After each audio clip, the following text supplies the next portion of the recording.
കല്യാണത്തിന് 2 ദിവസമല്ലേ ഉള്ളു. മക്കളൊന്നും ബുക്കൊക്കെ ആയിട്ട് വന്നത്. ഇവിടുന്ന് സ്ത്രീധനത്തിന്റെ ലിസ്റ്റ് തന്നില്ലേ, അതൊന്ന് നോക്കാൻ വന്നേനെ. ഇവിടെ എന്തൊക്കെ ഉണ്ട് അതെനിക്ക് തരണ്ടല്ലോ.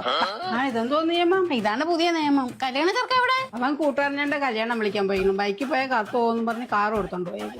ഇവിടെ കാർ ഉണ്ടായിരുന്ന, എന്നിട്ടാണ് എന്റെ അച്ഛനോട് കാർ സ്ത്രീധനായിട്ട് വേണമെന്ന് പറഞ്ഞ. അപ്പൊ കാർ ക്യാൻസൽ. മോളെ അത് പഴയതാണ്. അതിനെന്തമ്മ, അമ്മ കേട്ടിട്ടില്ലേ, പുത്തൻ 9 നാള് പഴയ 100 നാള്.